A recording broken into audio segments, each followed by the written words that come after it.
여러분 안녕하십니까? 고 세계 속으로를 담당하고 있는 문영란입니다. 이번 시간에는 농식품 수출을 준비하고 계신 농업인분들과 농식품 수출에 관심이 있는 분들에게 직접적으로 도움이 될 만한 내용을 준비했습니다. 농식품 수출, 정부와 공공기관의 지원이 있다면 든든하겠죠? 농식품을 수출할 때 정부나 공공기관에서 어떤 지원을 받을 수 있는지 샅샅이 알아보기 위해 준비했습니다. 농식품 수출 지원 가이드 편입니다. 현직에서 실질적으로 도움을 주고 계시는 한국농수산식품유통공사의 오형환 수출기획팀장님을 모셨습니다. 오형환 팀장님 안녕하세요. 예, 안녕하십니까. 오형환입니다.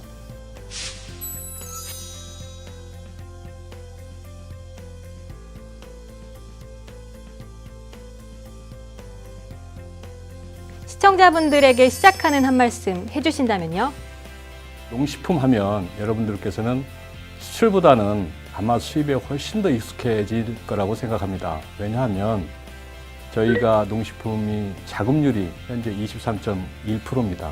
따라서 그 나머지 부분에 대해서 수입을 해와야만이 유지되는 그런 구조이기 때문에 실질적으로 수입이 많은 것은 사실입니다. 하지만 작년에 농업인들의 지속된 도전과 정부의 지원 정책이 맞물려 가지고 78억 불의 수출을 달성을 했습니다. 이는 국가 전체 수출의 1.4%지만 저희는 의미 있는 수치다 이렇게 생각을 합니다. 따라서 이러한 지원 정책이 효과를 보고 더 수출에 도움이 되고자 그런 제도에 맞는 사례들과 함께 여러분들께 설명을 드리도록 그렇게 하겠습니다. 그럼 왜 수출을 해야 하고 정부는 왜 지원하는지에 대해 간략한 이야기에서부터 공공기관의 수출 지원 제도에 대한 본격적인 이야기까지 오형환 팀장님께 들어보도록 하겠습니다.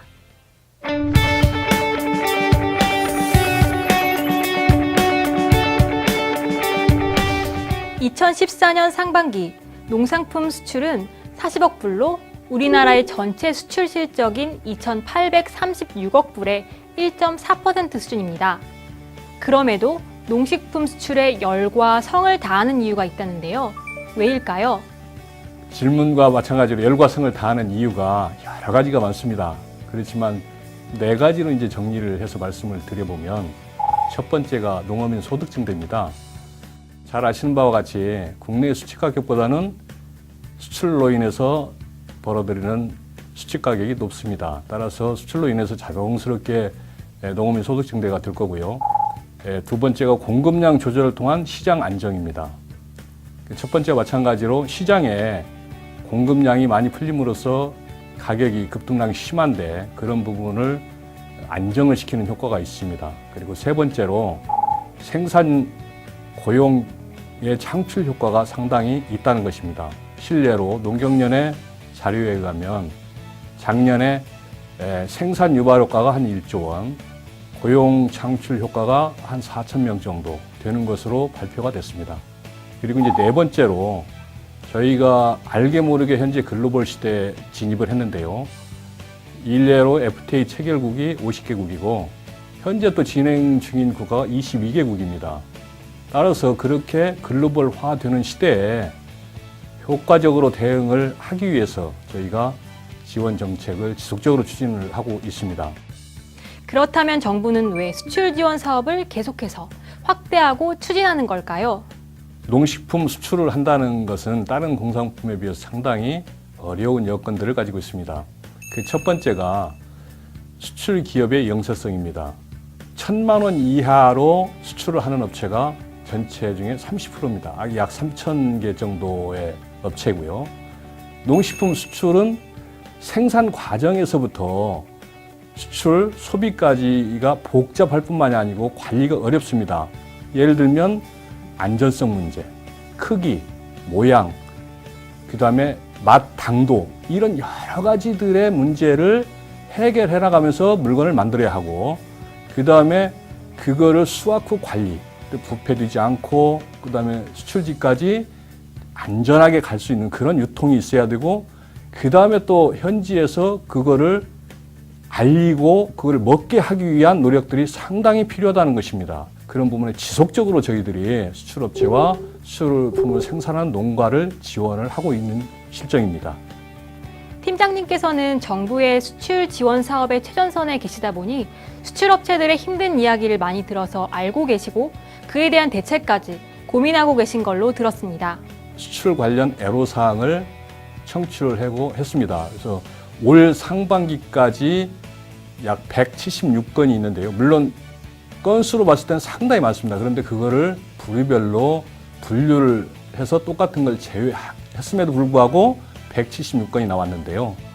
그 중에서 가장 많이 하는 항목이 뭐냐면 내 물건이 이게 수출이 가능하느냐, 가능하면 어느 나라로 가능하느냐, 이런 수출 가능성 여부를 가장 많이 문의를 했습니다. 소득이 높아지는 것보다 소비가 더 많이 되는, 즉 소득 탄력성이 높은 시장, 곧 선진국 시장이겠죠. 그래서 그런 선진국 시장을 진출을 할 예정이고, 따라서 정부에서는 거기에 맞는 R&D 등 기반 사업, 그 다음에 해외 마케팅들을 다양하게 함으로써 수요층을 확대해서 그러한 고품질, 고부가 상품이 많이 나갈 수 있도록 그렇게 저희들은 유도를 하고 있는 중입니다. 묵묵한 노력을 헛되지 않게 뒷받침해주는 제도군요. 이제는 본격적으로 생산부터 생산품의 해외 홍보에 이르기까지 직접적으로 지원받을 수 있는 제도에 대해서 알아보도록 하겠습니다.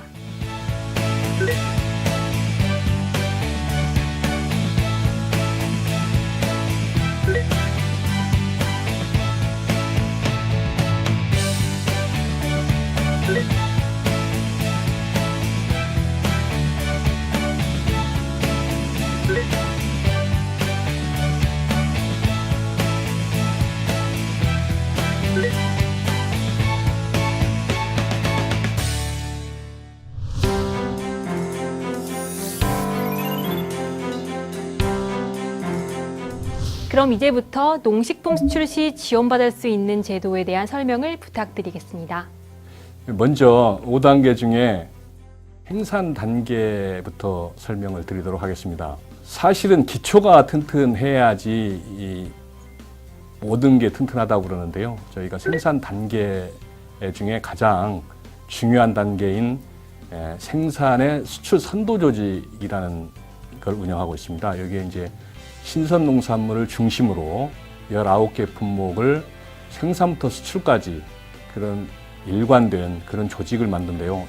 지금 여러 가지의 그 품목들 중에 팽이버섯은 그동안에 각자가 시장을 개척하고 바이어를 발굴하고 각자가 수출을 했습니다. 그러다 보니까 수출 시장에 덤핑 경쟁, 품질 저하, 이런 여러 가지, 그 다음에 민원 발생, 그런 결과까지 간 겁니다.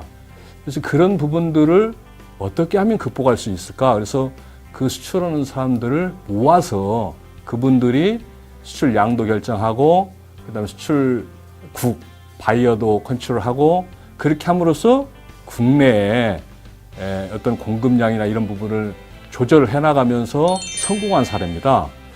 여러 가지의 제도를 지원을 해주고 있습니다. 그래서 우선 먼저 말씀드리는 게 생산 단계에서 업체 지원하면 끝나느냐, 그거 아니고요. 수출한 업체는 단계별로 모든 저희가 구사하는 모든 지원 정책에 해당된다는 것을 미리 말씀을 드립니다.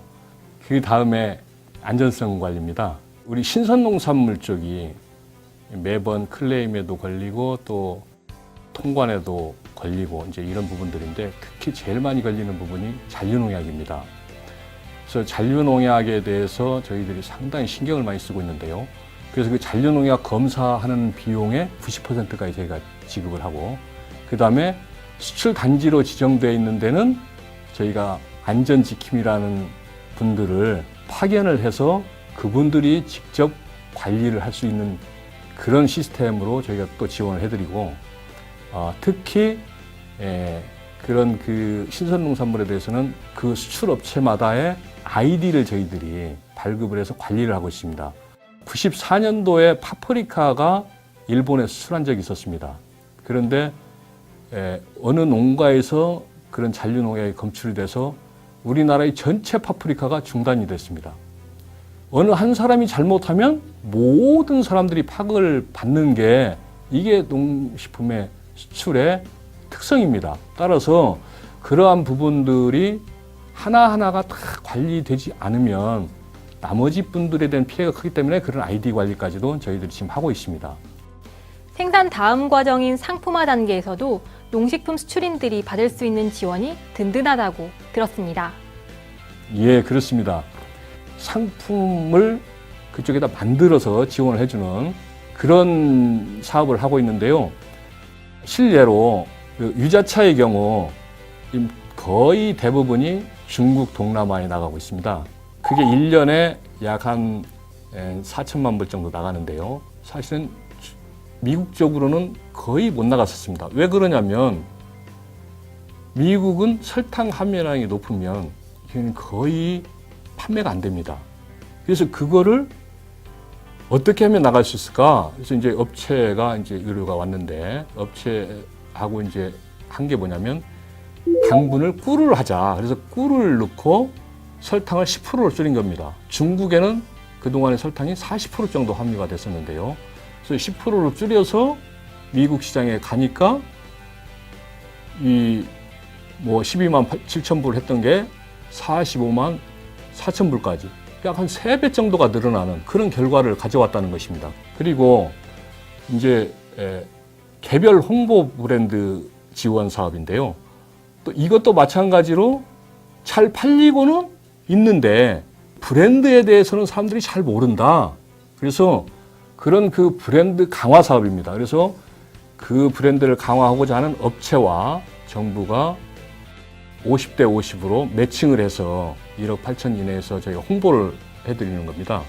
그렇게 해서 성공한 사례가 뭐냐면 중국 빙글의 바나나 우유입니다.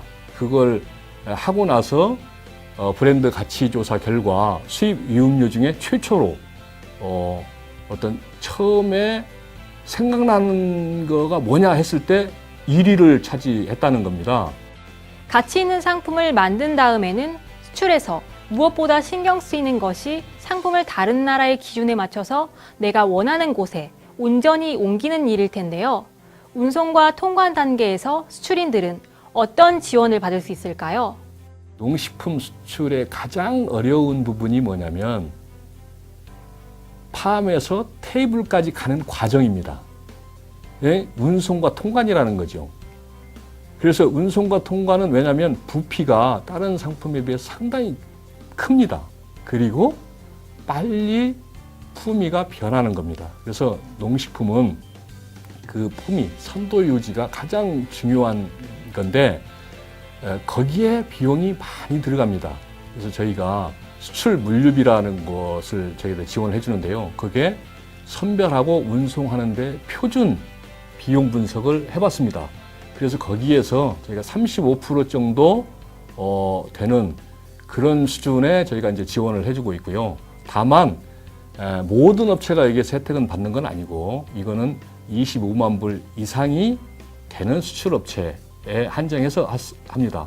모든 품목을 해드리지 못하고 신선부류와 신선부류를 주재료로 하는 김치, 인삼, 전통주, 막걸리, 유자차 이 품목에 대해서만 지원을 한다는 것입니다.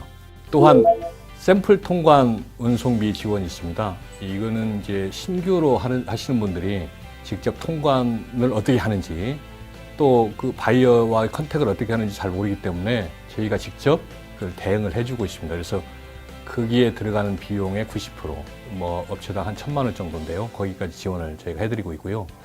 그 다음에 이제 업체들이 또 관심이 많고 또 중요한 게 뭐냐면 수출보험입니다.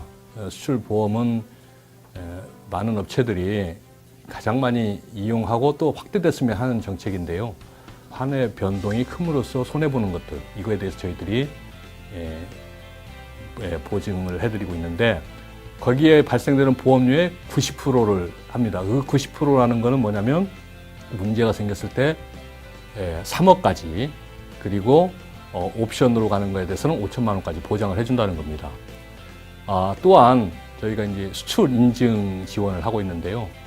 그 부분에 대해서 FDA든 또 CFDA든 할랄, 코셔 이런 쪽에 이제 승인을 얻을 때 저희가 업체당 2천만 원 한도 내에서 90%까지 지원을 해드리고 있습니다.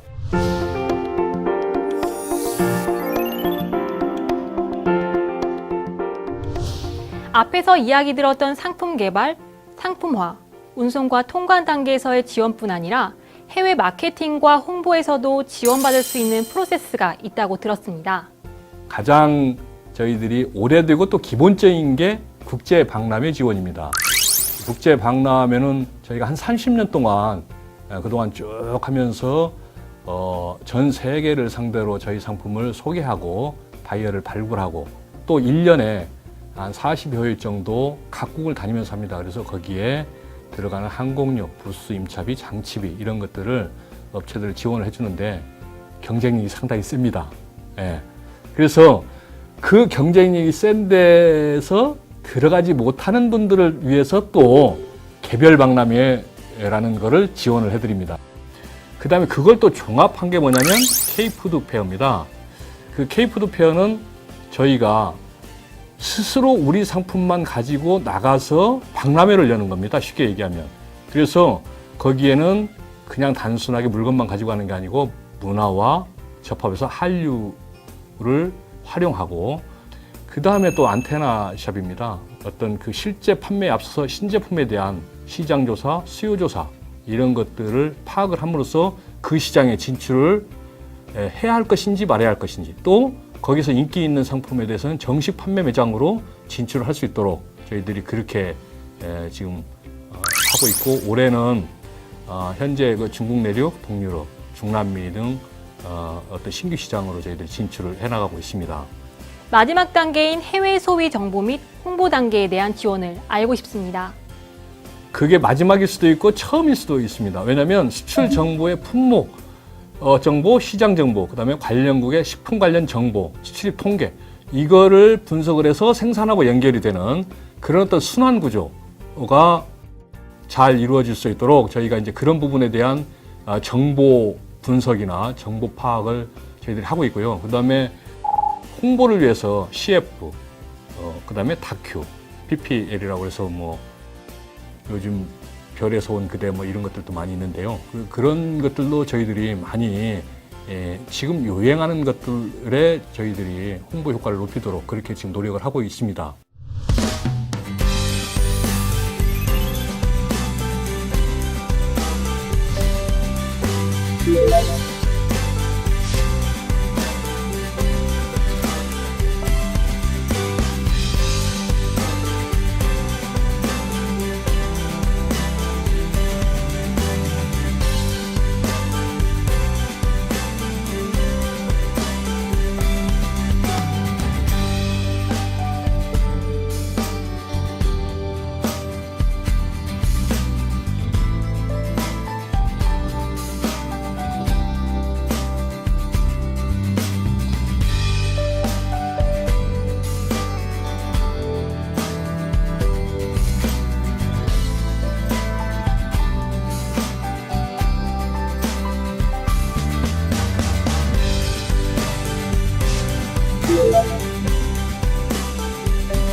팀장님, 마지막으로 시청자분들에게 당부하고 싶은 이야기 부탁드립니다.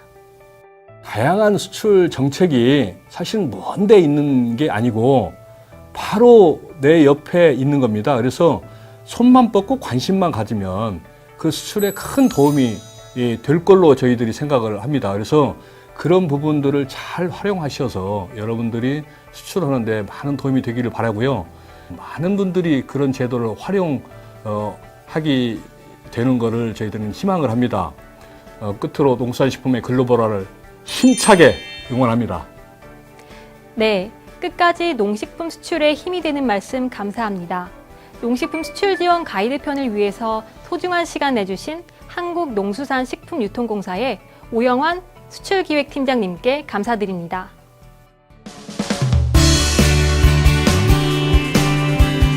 네, 오늘 좋은 말씀 주신 팀장님과 함께 촬영 너머 인터뷰 시작하도록 하겠습니다. 일단 첫 번째로는 뉴욕 지사장을 지내실 때 느끼셨던 한국의 농식품의 글로벌화 정도와 그리고 나아갈 방향에 대해서 여쭙고 싶습니다. 첫째는 좀 아쉬운 점을 느꼈고요. 두 번째는 얼마 남지 않았다.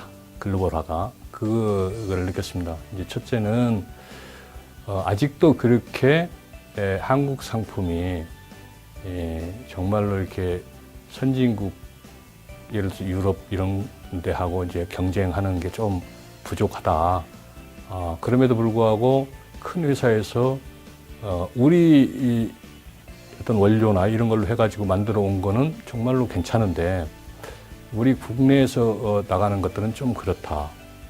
그게 이제 그래서 아쉬움을 좀 느꼈고요. 그 다음에 얼마 남지 않았다는 거는 똑같습니다. 우리 걸로 그대로 만드는 걸 OEM으로 줬는데 그게 이제 상품의 패킹이나 또는 디자인이나 표기사이나 이런 것들만 좀 한다 그러면 저는 또 멀지 않았다고 생각을 합니다. 그래서 뭐 희망이 상당히 많다. 저는 그렇게 생각을 합니다.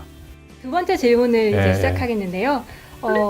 팀장님께서는 20년이 넘는 시간 동안 공기업에서 네. 국민을 지원하는 사업을 하셨어요. 그런데 이때 이 일을 하시면서 내가 이 일을 선택하길 정말 잘했지라고 느끼는 순간이 있으셨다면 말씀 부탁드립니다.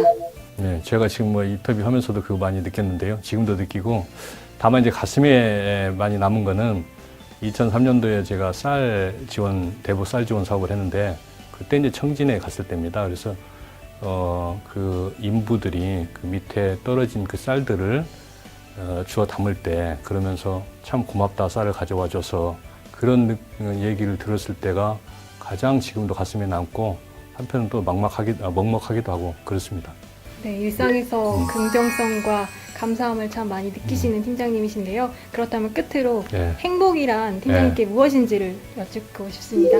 저희 애들이 대화에 끼어져서 같이 그 대화를 이어가면서 깔깔댈 때 그때 저는 가장 행복하다고 느낍니다. 네, 끝까지 밝은 기운 주신 팀장님께 감사드립니다. 예, 감사합니다.